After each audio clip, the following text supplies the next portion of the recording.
Lauri Rawlings from Lauri Rawlings and Associates LLC, and I provide consulting services and trainings designed to help businesses become more profitable through strategic and data-driven diversity, equity, and inclusion efforts. And I'd like to introduce my co-host, Nicolle.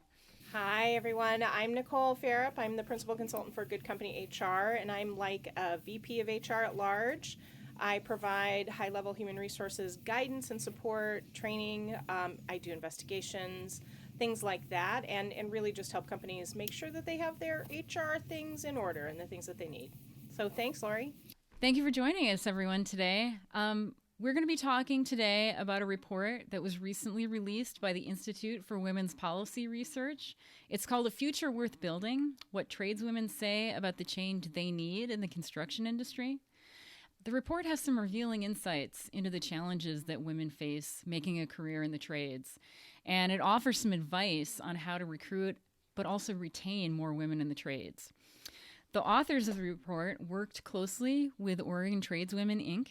in preparing the report, which was based on a survey of more than 2,600 tradeswomen and non-binary tradespeople.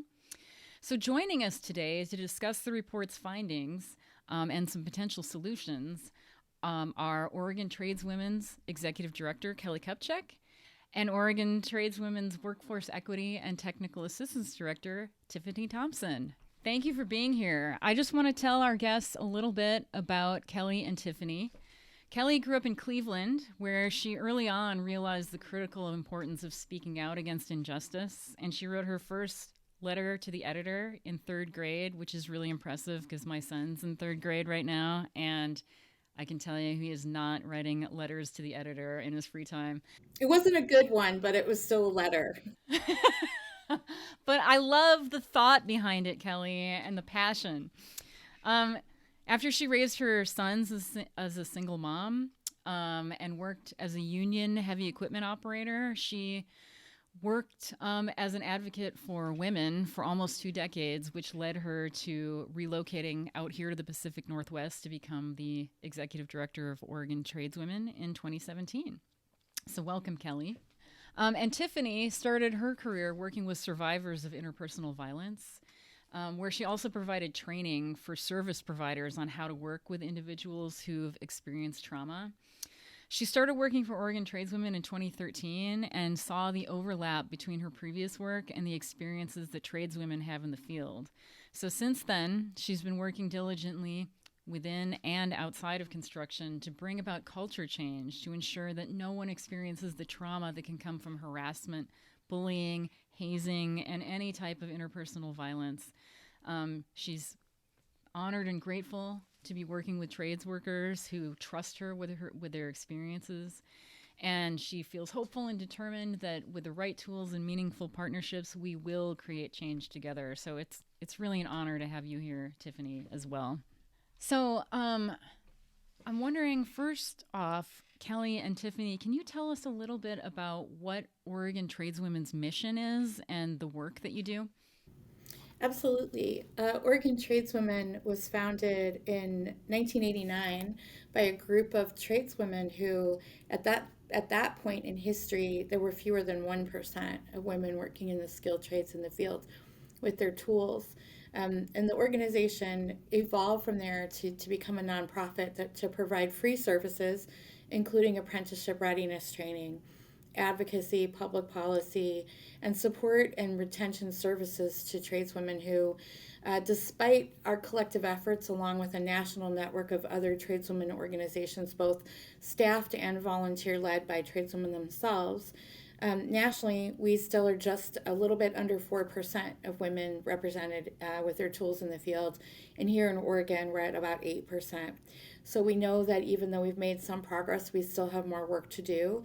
And the work that we're doing collectively that Tiffany is leading on behalf of Oregon Tradeswomen through our Rise Up Oregon program is a more intentional piece around retention and what job site culture, how that impacts retention of women and people of color in the trades. And we're really grateful to be working with the community and an industry here in Portland to shift the needle in that space.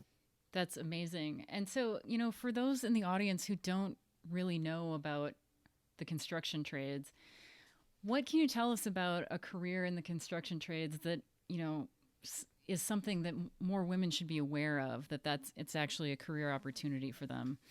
Well, if I could start and then turn it over to Tiffany, the piece that we love is we're really proud to work with women and folks that are gender nonconforming, gender non-binary, who come to us as adult job seekers, and the skilled trades, and in particular the union trades, offer such an incredible opportunity for women and their families to have economic security. It's dynamic work, it's exciting work, it's really proud work. You can point to things as you drive along. Everybody knows when someone's in construction because they're like pointing out the window and shouting to their kids or their partners or their family, I built that. I helped build that bridge or that hospital or that school. So it's really proud work. And I myself, when I was a single parent with two very young boys, who came from being a social worker who didn't know how to run one piece of equipment, I went through a pre apprenticeship program myself and then went into a union registered apprenticeship. And it changed my life. It allowed me to support my family. I think that the heartbreaking part for us is what's on the other side of it. And while there's many good contractors and excellent training in our industry, not every job site wants us there. And as one of our tradeswomen sisters put it, we love an industry that doesn't always love us back. So I don't know if Tiffany, if you want to talk about what it looks like on the other side and how we prepare women to deal with our industry. Yeah, I think I do want to just highlight a couple of other reasons, though, that I think women should really strongly consider going into the construction industry. And so, just from my own experience, my family worked in the trades, not in commercial construction that we're mostly talking about here. But I was told at a very young age that that wasn't an option for me because I was a woman. So I really felt like the only path that I had before me was to go to college. And while I love my experience at college, and I'm certainly not saying that it's, isn't a good option for some folks, I'm still sitting with a significant amount of debt for my time at college and a degree in French that I don't use at all. And I have ended up in a wonderful place, and a place that I'm super proud of, but I think our culture has told us that the only option that we have is to go to college if you want to get ahead. And now we're seeing more and more folks don't actually get ahead, carry that debt for such a long time that they can't even afford to try to buy a home. And I think careers in construction really make a big difference for folks where you will earn just as much, if not more, than you would have earned with a college degree, and you'll start earning that money right out the gate. So I think that's like a really important reason that folks should know. And I think for the other stuff, I know you've got some additional questions for us, Lauri. So like, I don't want to get into the parts that are hard, because just like any industry, there are parts that are hard of it. But I want to end on that high note. Like, you really do have an option for jobs that you can be proud of, that can be really, really fulfilling, and you don't have to go into debt to get those jobs. I can't say enough about what a great career path it can be for women. And I think that's why it's important to take a deep dive into this report that the Institute recently released, because, they've spoken to a number of women and non-binary people across the trades about what their real experience is once they get into the industry. And they're finding some troubling things. Like, one of the report's key findings is that lack of respect, discrimination, and harassment are driving way too many women out of the trades, with 44% of the people they surveyed saying they've seriously considered leaving the industry that they've worked so hard to get into, and that's providing a family sustaining career because of those reasons. And I'm just wondering, Tiffany and Kelly, is that finding consistent with what you see through your work with Oregon tradeswomen? Absolutely. Honestly, I would even say that number might even be a little bit low, because as we talk to trades workers, right, when they're answering questions in that survey, they might be able to name, like, I'm being discriminated against, there's a lack of respect. Maybe they'll be able to name that there's harassment. But what we know is we've done more and more trainings out in the field and had these conversations with all kinds of diverse trades workers, not just tradeswomen. We can focus on them for this piece because of the study. but a lot of folks don't even necessarily identify the things that are happening to them as like meeting this level. Like a lot of times they're only going to identify the things that are very, very egregious, like where somebody literally says to them, I don't want you on this site because you're a woman. I would suspect that if we were able to really define for folks what discrimination looks like, what microaggressions look like, what a hostile workplace looks like, give them 800 examples, that they would actually rate that at a much higher level. And so it is absolutely consistent, and I think that it's like not high enough. And we really also hear that's a big reason that lots of folks want to leave. And we are focusing on women and folks of color, in this conversation because of what the research report says. And those communities, experience this type of discrimination and behavior at much higher levels. But that being said, the more that I've opened up these conversations to anyone who works in the construction industry, I've had plenty of straight white men coming to me and saying, I'm experiencing behaviors like in the harassment realm that are so serious that I also don't want to stay in this industry. And so I think this is a problem that's impacting everyone. And I think that exactly what Tiffany said. Part of the challenge is that when you're in the industry, you just get so used to this toxic culture that unless, as Tiffany said, if it's very egregious, you don't even identify it as bullying or harassment or hazing, whereas in any other industry, in any other workplace setting, it would be absolutely unacceptable. And so I think that's important for us to remember in this context. The key authors of A Future Worth Building, Ariane Hiswick and Eve Medford, they're researchers who've been doing work in this space for a long time, and they are, diligent in reaching out to those of us who are practitioners and advocates in this space. But I'm with Tiffany. I think the numbers are much higher, and from the folks that we talk to, again, understanding that it's far more prevalent than folks know. And just quickly to the piece around also how this impacts white men, who are the majority of our construction industry, it's a real thing. And all of those behaviors impact job site culture, job site wide, and they impact employers, right? Also from their bottom line. But I think that's one of the differences that we've seen a shift, like from 20 years ago when I was just cutting my teeth as an advocate in this space. We really didn't talk about job site culture as a health and safety issue. We sort of talked about it as like a woman's issue or a person of color's issue, which gave more justification for folks who were really the bad actors to say, well, and that's why we can't have you here because everything's a problem now, where we've shifted the conversation in part to say it is an issue for everyone. It's a health and safety issue, and we can talk about construction values in the conversation of job site culture. Those are really good points. And I just want to kind of emphasize something that both Tiffany and Kelly have said, is that a lot of lay people don't even really understand like what qualifies as harassment and discrimination. And there probably is underreporting. And I'm wondering if, Nicolle, I mean, you have such extensive experience as an HR professional.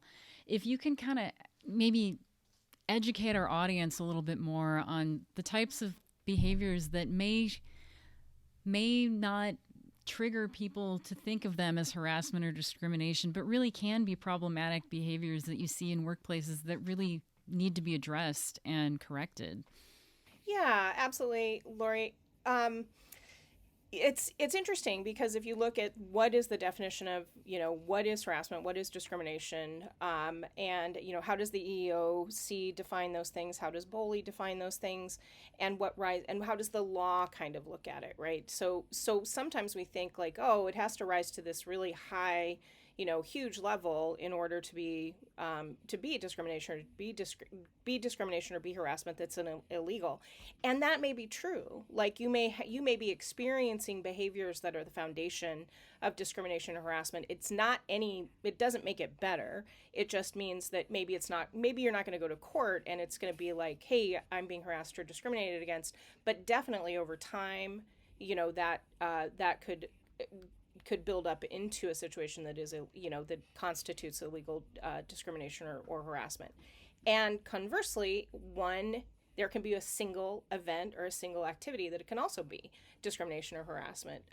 Like for instance, so for some of the specific behaviors you were asking about, Lauri, like a single event would be like hanging a noose in a locker.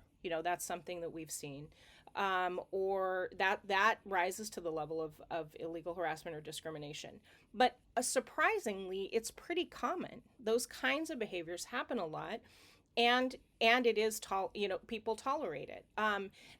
There are some other studies that specifically about sexual harassment and specifically about discrimination in the workplace back in 2018 that kind of led off of the 2015 EEOC report that looked at the same things. And what they found is that what people attribute to a toxic workplace, that's what they're more likely to call discrimination and harassment is toxicity. It's just toxic. I don't like it. I'm not comfortable. I don't feel good. And it can be then, little behaviors like, giving jobs, having workers do menial jobs and not giving them the training that they deserve, or holding them to a different standard, which this report, that was one of the things that I pulled out that I thought was really interesting, that really resonated with me, is that one of the number one place of inequity that they see is that women feel like they're held to a different standard of work than men. And what does that mean?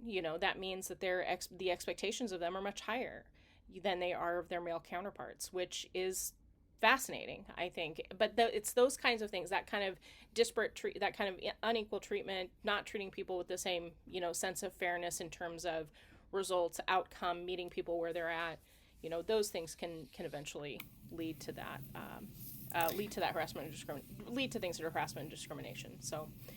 Nicolle, I'm glad that you brought that up, because it is so often that when we are talking with supervisors in the industry and leaders in the industry, they're really talking about it often from a risk mitigation standpoint, right? And talking about only illegal behaviors. And the work that we're trying to do through the Rise Up model and other models of job site culture change specific to construction is to say, they're beyond the illegal pieces. There's unacceptable behaviors, and we need to address those because they can really spread like wildfire if their interventions aren't happening. And part of the work we do is to empower workers and folks at all levels and from all spaces within the industry. And the last thing I just wanted to mention about what you brought up from the report from the Institute for Women's Policy Research, A Future Worth Building, the piece around job rotation and the expectations. When tradeswomen and other trades workers don't have a quality on the job training experience and get rotated to learn all aspects of their craft, they are not going to make it, and that's a retention issue. And so we at Oregon Tradeswomen, we talk about, it's not just about getting in, it's about staying in and being successful, right? And that piece is huge. So working with contractors and apprenticeship programs to understand how that needs to be really holistic.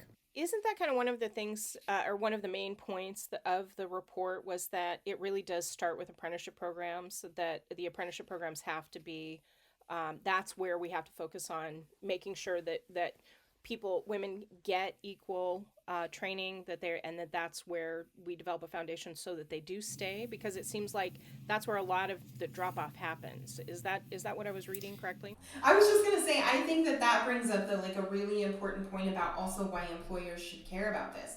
Why should you care about diversity, equity, and inclusion? Those are fancy whatever numbers for people who don't own a business. But at the end of the day, you're talking about retaining your workforce.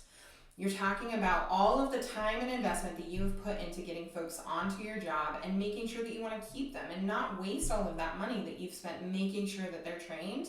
And we're also talking about an industry, all industries are facing this right now, right, with COVID, but construction has been facing a workforce shortage for a very long time, and we've known it's been coming for a really long time.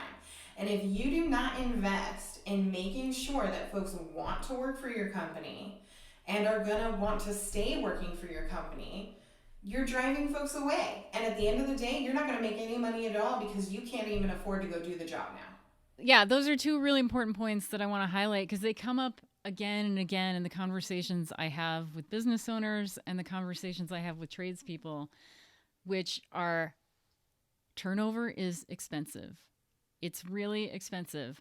And at the same time, people are terrified about the workplace or the workforce shortage. We have a lot of baby boomers who are getting ready to retire, and we're not replacing them at the rate we need to replace them at. And so if you're ignoring 70% of the available workplace, or I'm sorry, the available workforce, because they're not white men, they look different from the traditional pool of tradespeople, you're automatically limiting your ability to recruit qualified people. I agree with all of that. And the only thing that I have to add is that there was another study done, I think, out of MIT looking at the Great Resignation, which we're all familiar with right now. And that's right. The construction industry in particular has been facing shortages since 2017. And with the infrastructure bill passing, it's going to be even harder. And so that's even more of the business case. Nicolle, you're absolutely right. And I do think in some ways the Great Resignation is sort of a revolution, right? And a wake-up call for all industries, but certainly construction, to say, how can we do better? And what sort of values do we bring to the industry? How do we, in a capitalistic society, continue to make money, but also treat workers as the assets they truly are, right? And so I do want to be really clear that it is all often, sadly and tragically, much more than just not being respected. We have seen and heard and continue to see so much more egregious behavior in the construction industry because of the long-standing history of saying it's just this macho culture, it's the way it is, people need a thicker skin. And we're saying that, no, you don't need a thicker skin. The industry needs a better way in which we operate and do business. And that is changing job site culture so that we not only can attract but retain this broader talent pool that you mentioned, Lauri. And it's better for everybody, right? It's better for everyone. Right, including the white men who Tiffany pointed out are also complaining about bullying and harassment on the job site. And so, that piece that you mentioned about job site culture change, I want to pick up on that a little bit more. Kelly, you mentioned earlier the Rise Up program that Oregon Tradeswomen is implementing. Can you or Tiffany tell us a little bit more about Rise Up, what Rise Up is? It looks like Tiffany's raring to go. What is it and how does it work? And what kind of solutions does it offer to the problems we're discussing? I mean, I was raring to go because this is why I'm in this work. Like, I've spent my entire career responding to folks that have dealt with this kind of behavior for so long and trying to figure out what their resources are and trying to help them transition to a new job or trying to get them to a counselor. And quite frankly, I got exhausted. I was tired of just responding to stuff.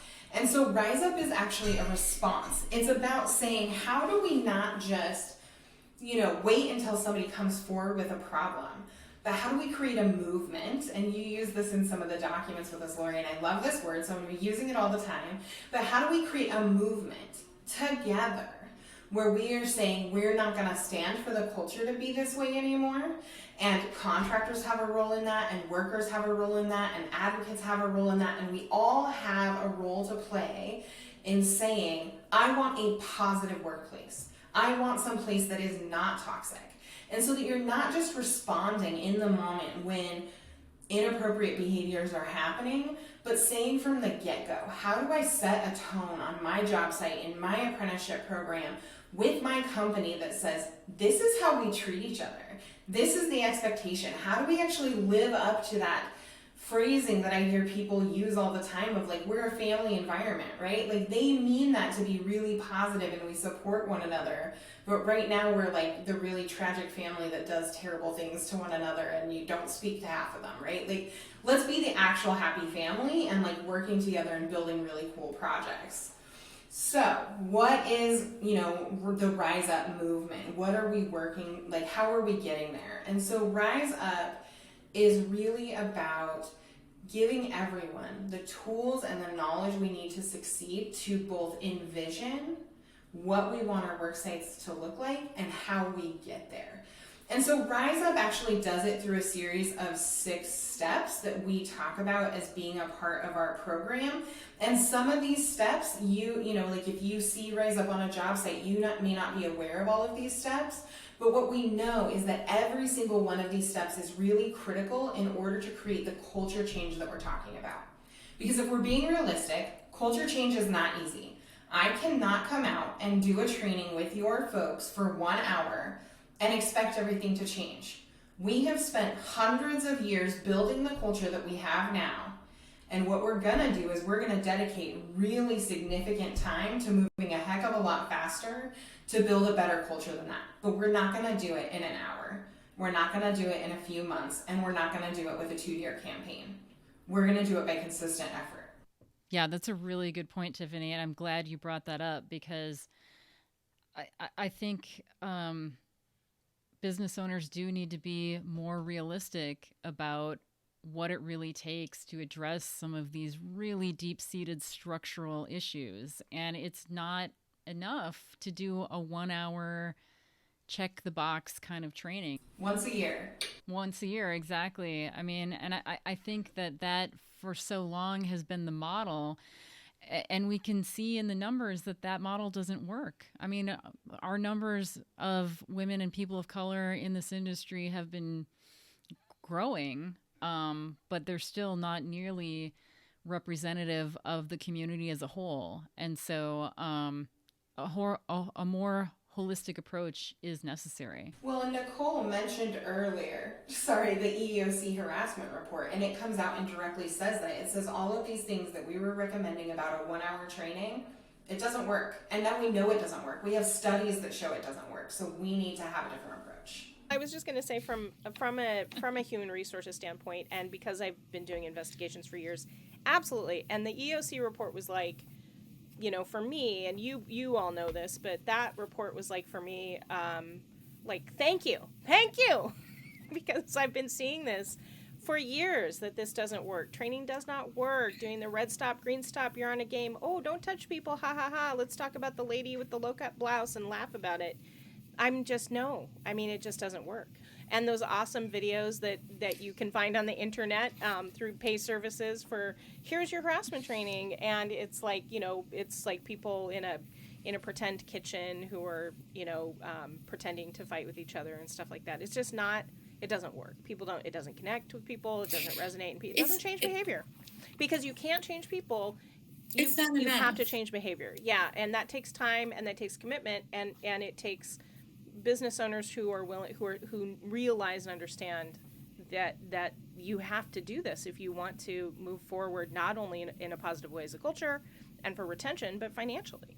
Nicolle, you're absolutely right. And I think that's one of the reasons why we really love the Rise Up model and the approach, because training is part of it, but it really is this deeper piece of empowering leadership to speak in a way and change and act in a way to make a difference. And also every person who comes onto the job site being empowered with those tools Tiffany talked about. In our industry, I mean, we use sort of, the metaphor of your tool belt. If you don't have the right tools, you're not going to do the job right. We want to make sure that folks have those tools in that moment to we don't use the term address bad behavior. We talk about disrupting. It's disrupting the traditional behaviors that have created the toxic environment. And I think part of this work too is we talk about the different pieces that resonate with different folks, like public owners or owners of company. Of course, they care about their bottom line. But we also talk about the other aspects that this impacts, right? And they're all connected.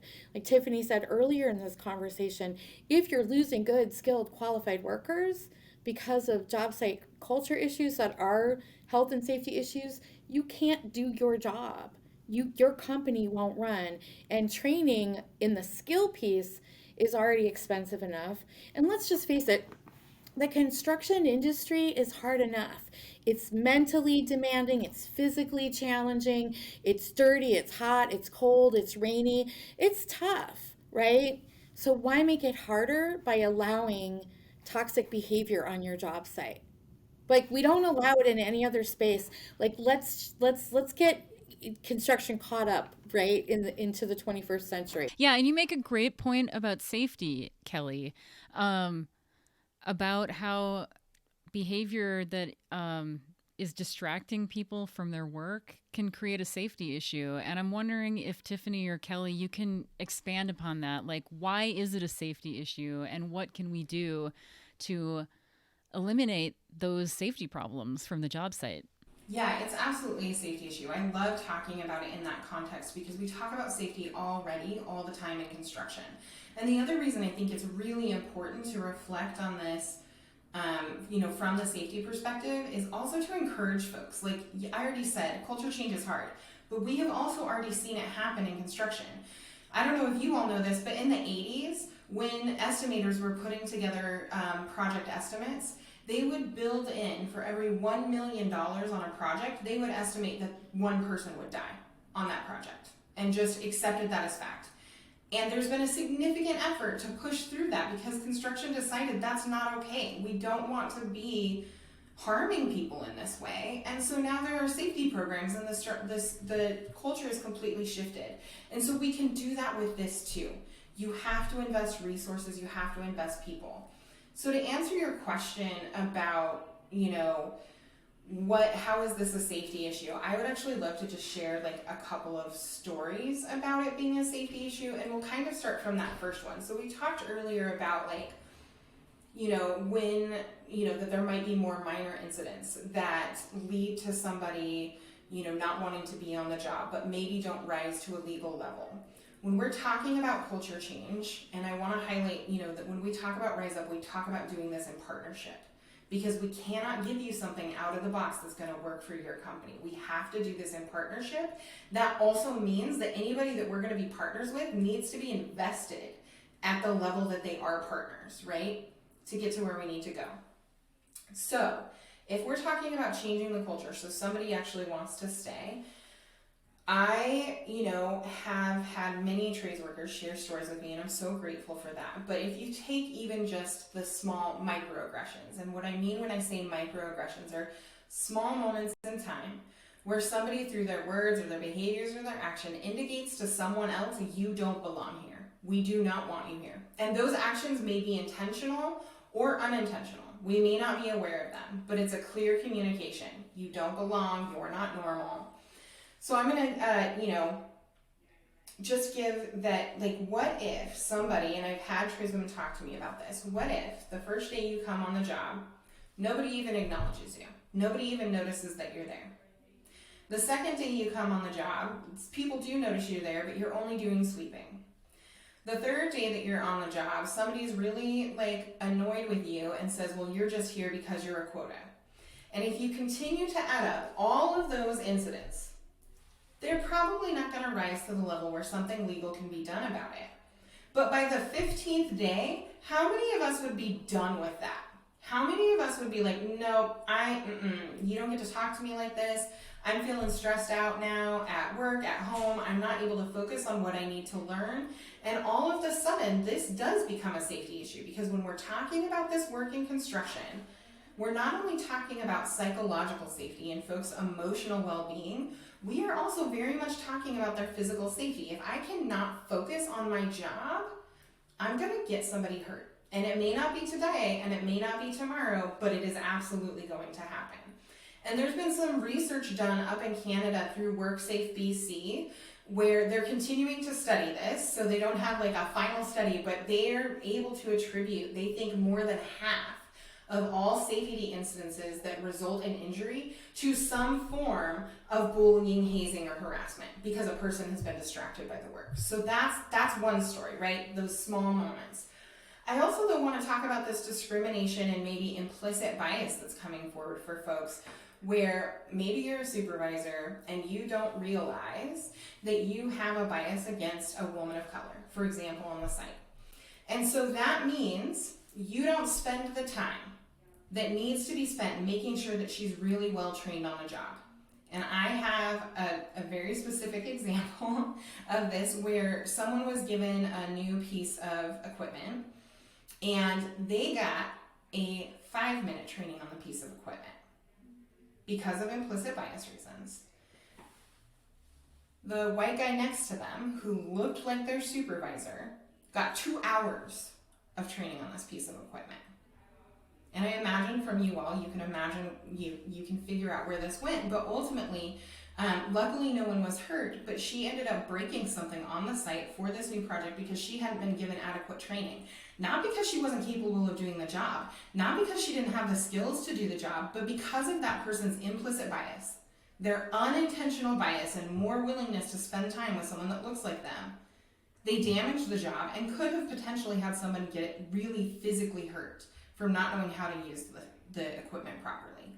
And so when we're talking about creating culture change, it's also those things. It's also challenging the way that we have thought about who does and does not belong in construction, so that we make sure that nobody's getting hurt on the job, that they're getting equitable access to training. So it's like this holistic thing. We not only have to change the small day-to-day behaviors that make somebody want to leave, but we also have to be working with folks to look at this, to start to analyze where they're coming from, and start to change their own personal beliefs and behaviors so that folks actually have equitable access, and so that we help make sure that, people aren't getting hurt both physically and psychologically. Tiffany's example, the second example, is something that we see all the time. And when we finally get into a position where we're talking to that person who's the supervisor that Tiffany mentioned, in a training session or in a meeting with leadership, what we often hear from that supervisor is, I want to be doing the right thing. I want to help. I care about the folks. But because they have this bias that they're not even really conscious of, and often they later down the road, they'll share with us in a training or a conversation that oh, I'm nervous that I'm going to say or do the wrong thing. So then I don't even talk to the person. I don't even engage with them because I'm so nervous I'm not going to say it right, which is also harmful, right? It's because in the example Tiffany shared, then that person is not getting the training. They're not being safe then on the job site. And then we're probably going to lose somebody who, could have been a skilled trades worker had they had the support and on-the-job training they needed. But because their supervisor was so worried about doing the wrong thing, they just avoided talking to them. We hear that a lot, and it's sad. Yeah. And it's picked up in the report as well. I mean, you have almost 22% of the respondents reporting that they're rarely or never treated equally with men on work assignments. And about 20% reporting lack of equal treatment when it comes to on-the-job training. So it's really statistically measurable that this is a problem. And so I'm wondering, tell us a little bit about how we can solve that problem. What specifically within Rise Up helps address those issues of implicit and unconscious bias and gets people on the right track so that everybody is working safely and getting the training they need to be productive employees?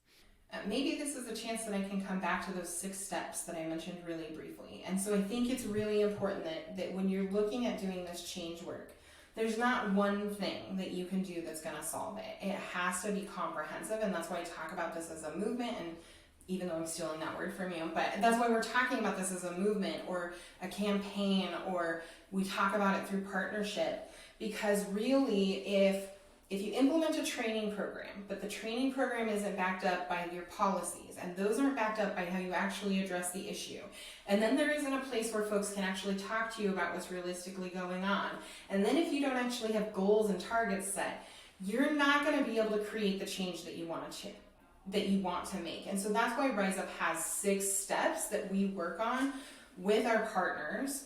And again, we customize all of this because we want to be responsive to where you're at and where you want to be. So the first one is you've got to educate your leadership. And I think this is true in any industry, but especially true in construction, because workers are coming and going from sites all the time. And so if the leadership of a construction company is not bought into this work and is not investing in this work, nothing's really going to change. because the workers will be there for a short amount of time and then they will move on to another job site. So you really need some stuff coming from the top down. And that means getting training for the executive leadership about what their role is in this process. It means looking at those policies. What do the policies say? Cool, I'm really happy you have a sexual harassment policy in place. So what happens when somebody complains? What is your actual procedure? Who do they report to? How does the investigation happen? Getting to all of those questions, because a lot of times they've written a policy because they were scared and needed to have it, but don't know how to actually work with it. So it's working with us to assess those things. It's making sure that your leadership is trained, not only to overcome their own, barriers and issues and implicit bias, and those are some of the topics we talk with folks about, but they're also trained to even know, how do you respond to someone who's just told you XXX happened to me? How do you appropriately make it so that person's going to want to continue talking to you and not just start not telling you what's happening? And that leads me to the second piece. You have to actually listen to your people. And that does mean employee surveys, but it also means, are there ways for them to report that don't mean coming just to you? Are there other venues that they can talk to? Can they go to HR? Is there a third-party reporting hotline? Can they have an advocate with them? Folks are scared of reporting because in construction, they've been banned from job sites when they've tried to bring up an issue. And so it's going to take time and you authentically listening to people and then changing it and communicating those changes back before folks are really willing to come forward. And so then that leads me to the third step. Another avenue is forming a culture committee. And that doesn't just mean, woohoo, I formed a women's committee, you all are free to have the hours to meet or whatever. It means, does that committee have power within your organization to make significant recommendations for change and to have those implemented and then hold leadership accountable to those changes? So the culture committee means nothing if they just meet and have no influence. Then you also need to provide mentorship and leadership development. So of course I mean this in the normal way that we talk about mentorship and leadership. That means identifying those workers, being intentional about how you give them leadership skills, being intentional about creating mentorship opportunities, being intentional about supporting sort of those mentorships that come naturally. But it also means that leadership at companies should consider reverse mentorship, because it's probably been a minute if you're owning a company since you've been out on the site. Or if you're a white man leading a company, you probably have no idea what it's like to, actually I know you have no idea what it's like to be a woman of color out on the site. And so how can we create reverse mentorship where those folks who are in leadership are actually hearing from the folks in the field about what's happening out there, and they get guidance from people in the field about the actions they should be taking. We hit on the next step, which is training for all staff. So that's where we really do skill building. So yes, of course, we come in and we train and we define harassment, but we also help make sure that people know you do have the power to change your job site. You do have tools in your back pocket already that you can use to make a job site that you're willing to be on, that you want to stay on. That when you see something, I call it crossing your line, but when you get that feeling, that sensation in your stomach that you're not okay with something, you can do something about it, even if the supervisor's not going to. You have a role to play in that. And so we build those skills for folks so that when those moments come up, they don't panic and do nothing. We want to give them options. And then last but not least, and I sort of hit on this earlier, is measuring the results. As a company, you have to take a look at, where am I at now? Where do I want to be? And how do we get there realistically? So if you have 10% women on your job site, you cannot set a goal of, I'm going to be at 50% women in a year. Because what's going to happen is you're going to get discouraged and you're going to stop moving toward that goal because it's not achievable. And so what it means is us working with you to identify where you're at now through that evaluation, and then set what are the realistic goals for your company. How is the training program doing? What policies and procedures are you going to focus on this year and make sure everybody knows how they work? And then getting to all of those things, knowing that you're achieving those goals, and then coming back and telling the story. Because if you make the changes in a vacuum and you don't let anybody know that you're making those changes, that you want to improve as a company, they don't believe you're doing anything and they're still going to leave. And so you kind of have to have all 6 of those things happening at once to really do this huge shift that we're talking about. And I would say, too, that in that model that Tiffany described, which is the core of the Rise Up program, it's not just on job sites, right? We're also talking to unions. we're talking to public owners, we're talking to registered apprenticeship programs.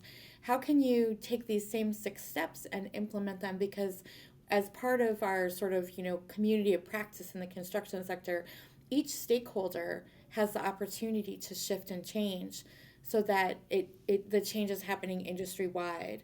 And that's really critical too. And the last thing I would just add on shifting our industry is that, some of the work that we've done here in the Portland region through the Safe from Hate Alliance and the conversations that we've had, excuse me, in terms of signing the pledge that has 4 pillars that support a diverse and inclusive workplace, but also address some of the pieces of the job site culture and the retention aspect with mentoring and leadership development. We also need to look at public policies at a higher level, right? And so we have public owners engaged in that conversation, but we also, at this time and at this moment, which I know Tiffany and I are both really grateful for as other tradeswomen advocates across the country, are that we have leadership and a champion at the Women's Bureau right now with Director Wendy Chun-Hun, who, unbeknownst to us, was popping into a webinar that we did last year on National Women in Apprenticeship Day in November 2021. And after that webinar, and hearing from Portland advocates, Amy James Neal, who's leading efforts from the construction owner standpoint over at Portland Community College, was on that panel. Josh Durham, who was then at Hoffman Skanska joint venture at the Port of Portland, was on that panel, and others. And she was so impressed by the very practical applications of the work we're doing and the Rise Up program. She's saying, how do we think about this in a bigger systems way to shift things for women and people of color today?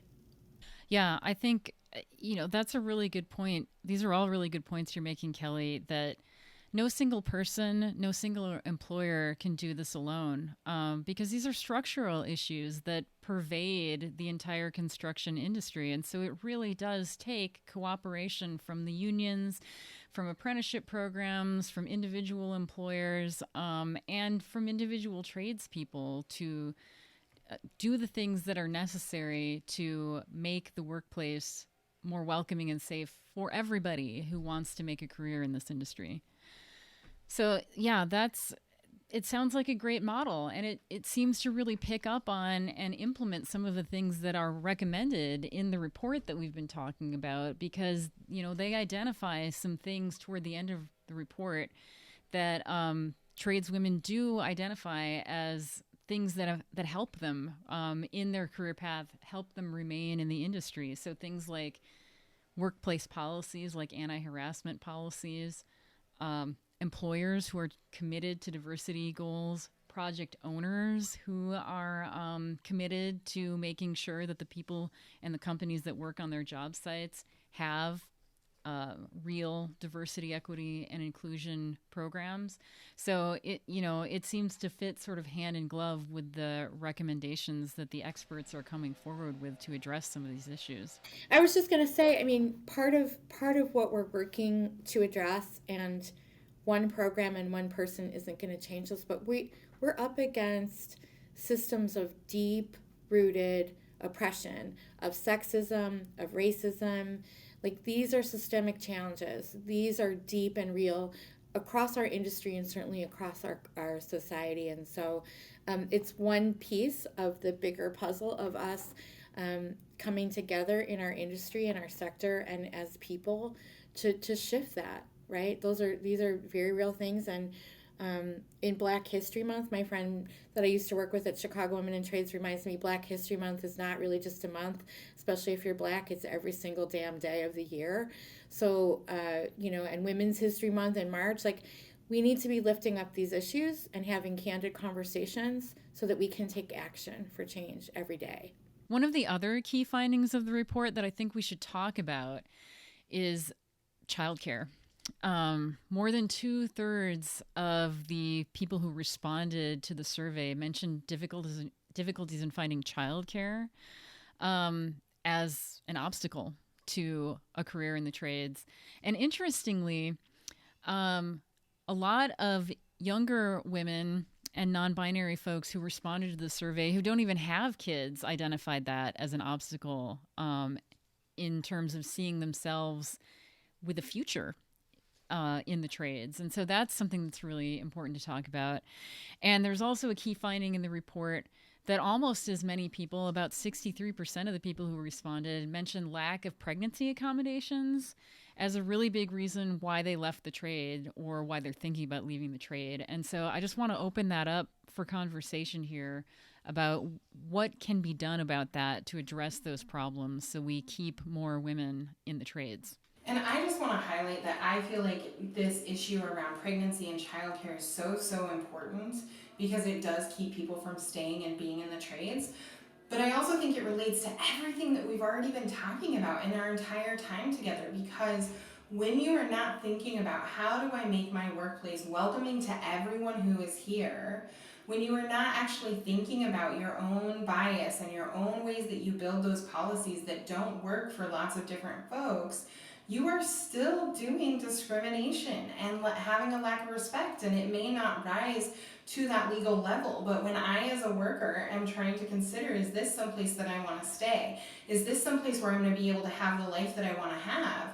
When you're engaging in that kind of discrimination because you haven't figured those things out, people are still going to leave because of it, because they can't envision how they have a future there. So I think that's huge. Yeah, I mean, I'd be interested in hearing more from you, Kelly, because I know, I mean, you were a single mom for quite a while when you were a trades worker. How did you swing that, and how do you see that? What do we need to change to support people who have children who want a career in this industry? Yeah, Lauri, thanks for asking that. I mean, it's as Tiffany already noted, it's such a huge barrier, and not just in our industry. I mean, certainly with COVID, we saw the impacts of schools closing and daycare centers closing, and all of that creating such a hardship on so many families, not just tradeswomen, but also tradesmen. There are single dads who work in our industry too, so it is a huge challenge. We don't have Oregon is third in highest costs for childcare across the whole country. There is not 24-hour daycare available. There are not early or late hours, and it's certainly not affordable or quality. So there's some good efforts underway here in Oregon with Labor's Community Service Agency, who's been working to ensure there's referrals and helping families that already have kindred care in place get support and training for their family members to have quality care. But it's there's so many more efforts that need to happen. If I could just point to, I mean, in my own experience working in the trades with two itty-bitty people, it's frowned upon to keep your kids in the trunk of a car with a peanut butter and jelly sandwich. So I was very lucky that I had a lot of support from family who cared for my kids. But at one point I was working on a road crew, and in the Midwest where I was at the time, winters, you're laid off often. So in summers, if you work on a road crew, you're working 15 or 16 hours. So I didn't even see my kids. I dropped them off somewhere at 4 o'clock in the morning and came home and they were already asleep. So making sure that, as Tiffany said, that our industry is more welcoming for families, not just women, but families, right? So one of the things that has happened recently, IBEW Local 48 implemented a family leave, maternity leave policy to help support tradeswomen and trades workers. The Ironworkers International did that a couple of years ago.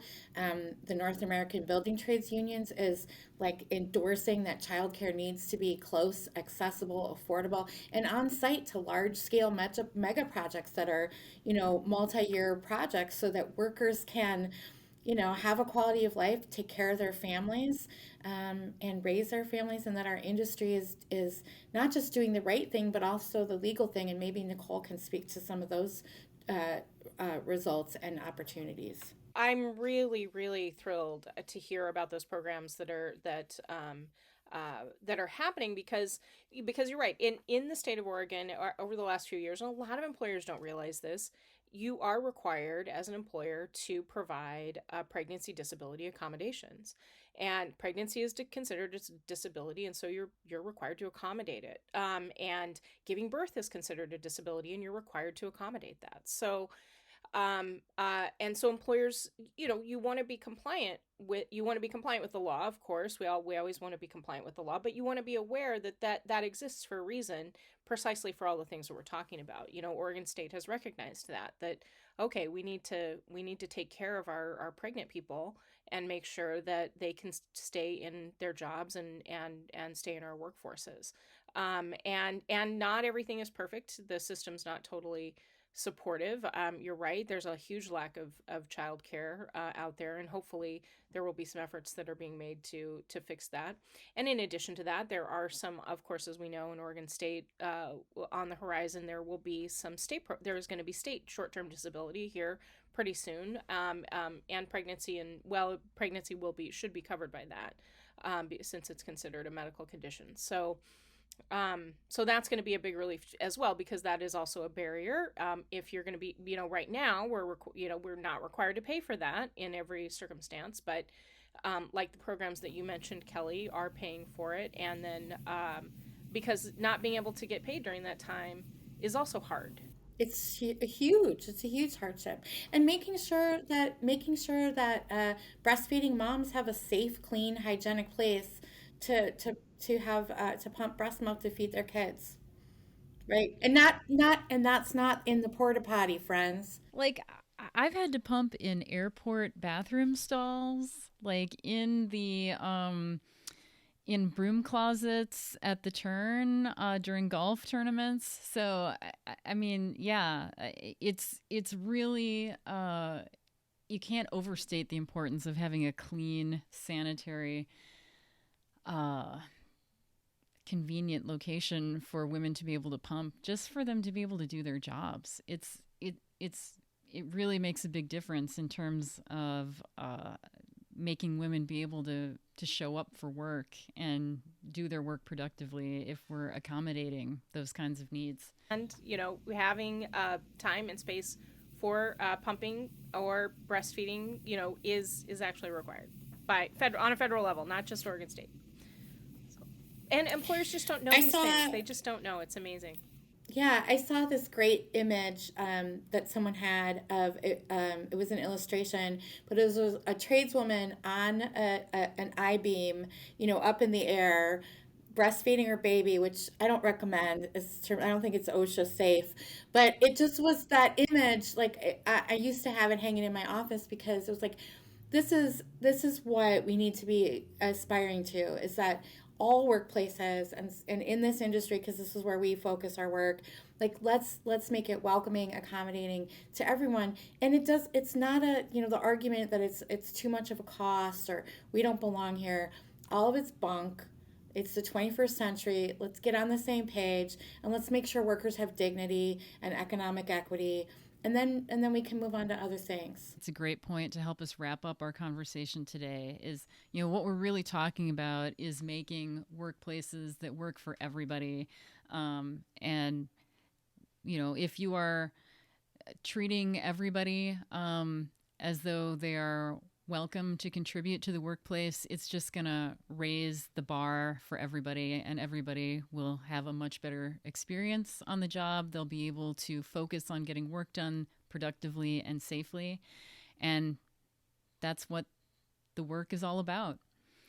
So I want to thank Kelly and Tiffany so much for being here today. This has been a great conversation. Nicolle and I are really grateful you were here. Those of you in the audience, thank you for spending time with us today. There will be more information about the things we've talked about today, including a link to the Future Worth Building report in the show notes. And there will also be information about Rise Up if you want to explore it as something that can be implemented in your workplace to help make it a more just, diverse, and equitable place for everyone to work. So thank you, everyone, for joining us today.